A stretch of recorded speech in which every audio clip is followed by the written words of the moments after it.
So actually I want to take a moment and acknowledge how heavy the topics and conversations are that we're having. And as Amanda just said, as we just gave ourselves all a round of applause for even making it here and being alive. So I just wanted to give everyone in the room just a moment to take a few deep breaths. And our panelists as well.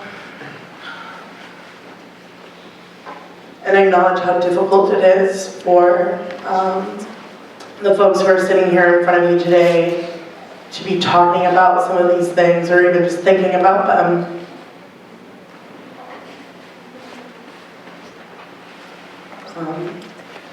And I want to kind of direct something to the audience for a moment. How many people in this room are in some way affiliated with Cornell University?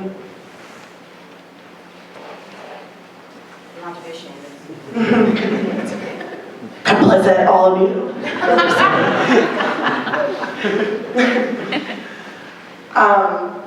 But you know, I ask that because some of us were talking about prepping for the panel because, you know, not everyone is used to getting up and being in spaces like this.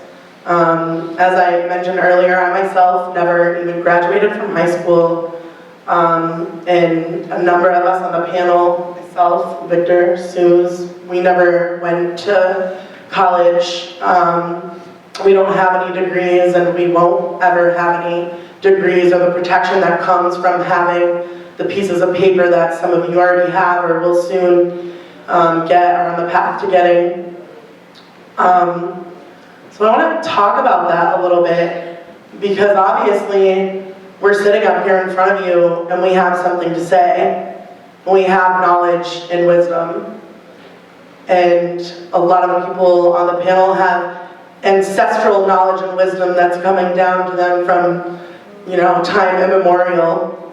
So I want to direct to the panelists to talk a little bit about how the Academy is seen as the center of knowledge production. So I want to talk a little bit about, I mean, you all can cover anything you want to, but I'll just throw a couple of ideas out there. The academic industrial complex, how the Academy is complicit in genocide, how the work of students is exploited and then locked away in the ivory tower, where a lot of the students who are producing some of the most valuable work to challenge settler colonialism and systems of domination then cannot, the people from their communities and from the places where they come from are denied access to that information, or it's coded in language that is inaccessible to people, where folks can't understand what the hell you all are talking about up here in the ivory tower. You know, or for those of us who don't have any degrees, how we have to move around in the world and get people to acknowledge, hey, we exist and we know something, you know? Listen to us. Let us participate in your conversations and your spaces. So yeah, and also shifting the role of academics and people inside the Academy into one which can be supporting anti-colonial and intersectional grassroots indigenous-led resistance and what that might look like. And also, even if just talking about, you know, our experiences either not being in the Academy, not having those fancy degrees, or trying to be in the Academy and having them, stuff like that. Yeah, okay, this is where I fit in. There's like definite feelings of, you know, inadequacy, like coming here. This institution wasn't built for me. You know, I'm queer, I'm indigenous, this is not my space, you know. I work with incarcerated indigenous youth, most of them are queer. And we all have the same questions. You know, we all wanted to learn our language. We all, you know, like, we're like, what the hell does that word mean? You know, it's like we would just learn together and stuff. And I basically went out in the world, you know, a year and a half ago and said, okay, I'm going to try to look for some of these answers, you know. I had this crazy journey, you know, for the past year and a half, and at the end of it all, I came back and I realized that the answers are not in academia, like at all. It's like in grassroots movements. It's in this panel, you know? I mean, it's like awesome folks who are doing, you know, badass work, and it's in these zines that are out there. I mean, I just want to redirect this stuff back to them, and I'm up here just to say that, like, you don't have to have a degree, you don't have to, like, I don't know, man, I mean, just, yeah, it just makes me, like, hell nervous to be up here, and I'm just being real, you know? But a lot of my stuff is just, like, I relate it to, yeah, ancestral knowledge, and things are very, very simple, and I've just observed a lot, and a lot of shit's fucked up, you know? And pretty much that's it. I just want to, yeah, go for it. Yeah, so it just makes me think about, right, definitely knowledge production is everywhere. It doesn't, you know, start here and end here. And so I definitely want to always think about, you know, how to insert myself here, you know, what does being an academic mean, what does scholarship mean, right? Because and also what does a degree mean? Having a degree, for me, sometimes I feel that doesn't mean anything, right? Knowledge comes from many places and many spaces, and so not necessarily because you have a degree means that you're smart, right? And so I think that's also very important to think about what is our investment in having a degree or not having a degree. You know, is it for a job or is it really for knowledge, right? Seeking knowledge. Is it, what are we trying to do with that? The other thing I also was thinking about when Zeus was speaking was also just thinking about not having these assumptions, right, that because I'm a woman of color, I possess no knowledge. So thinking about domestic workers, the work that I've been doing with them is that many, such as, you know, immigrant women come here, but they've actually received various degrees from their home countries. But because of their legal status, but because of many bureaucracy, they can't, right, participate in those occupations that they had before. So here they are trying to survive, and so many of their employers, you know, always are sometimes surprised.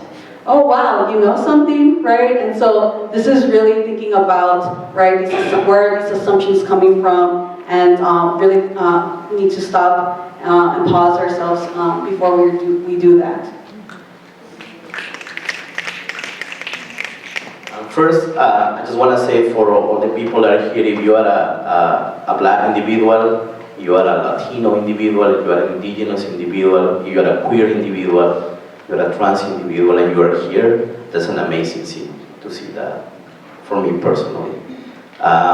Hopefully you all make your best effort and you finish your 10 careers, you know, because you need to be accountable for that. But also something that's really important, I want to like share a little bit of my experience, you know. Spanish is my second language, you know. So when I grew up in my village, in between my people, I speak my original language, the language that I still like, I didn't forget. So Spanish was the second language that I need to learn when I moved to the big city of my country, to the capital of my country. Then after that, years after that, you know, for so many like horrible circumstances, I had to move to the US. And in the US, I have to learn another language, the English, you know. I speak with a strong accent, you know. And for a long time, I feel ashamed about that, you know. I was like, dang, I feel like I can speak how these, like, all these Americans speak, you know. But I realized, like, my accent is part of who I am, is my identity. And I don't want to change that, you know. Or you better understand me, or I don't give a damn, you know. Exactly, right? But something is really important too, that there is a knowledge in the hood, there is a lot of knowledge in the barrio, there is a lot of knowledge in the reservation, there is elders in all these spaces, you know, carrying like ancestral knowledge that you can find in here in these buildings, that is not here. It's a knowledge tied with the land, it's a knowledge tied with generations ago.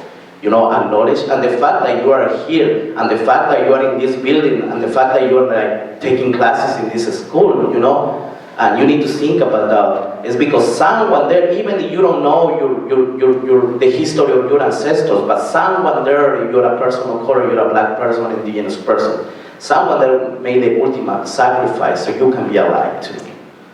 You know, so we need to think about that too.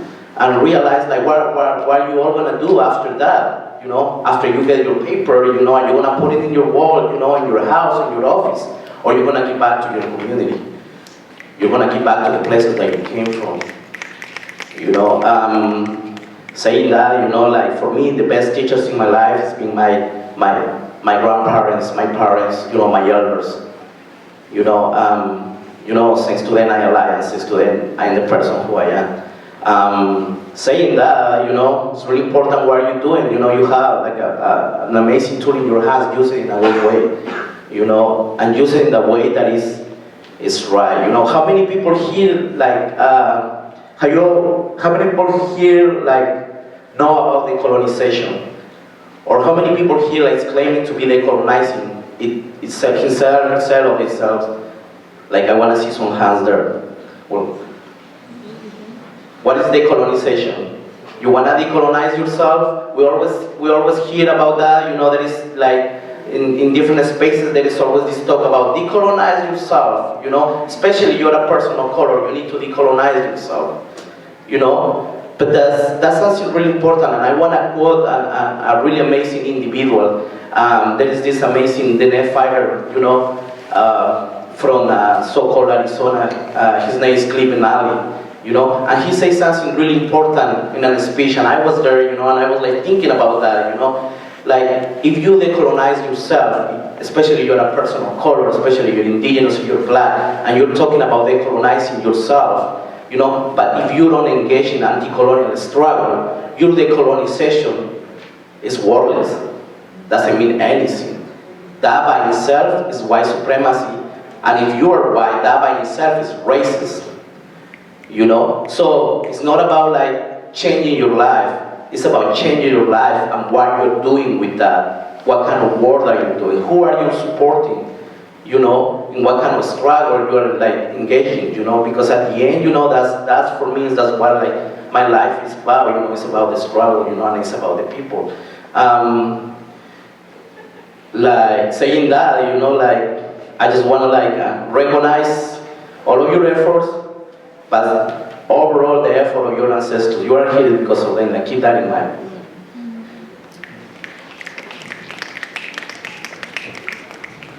I was just thinking, I just wanted to also just share thinking about how knowledge is inserted and the ways in which it is and it isn't. So thinking about Arizona, what's happening there recently with Tucson Unified School District and the banning of ethnic studies. So this is with HB 2281. This was, so ethnic studies was illegal, you know, in the state of Arizona. So thinking about how here in higher education, we have access to, you know, thinking of various knowledge such as ethnic studies, but here there was a moment of finding and creating spaces there for high school students, and yet school administrators very much made it clear that that was not seen as knowledge production. So thinking about, you know, these moments of constant, right, resistance and constant, right, forms of violence that are when thinking about how the ways in which knowledge production is inserted, you know, in schools, and just thinking about right now with HB 281 is just recently happened in 2010. So this is just recent, right? So how it's always constant, and thinking of ways about child knowledge production is inserted and processed.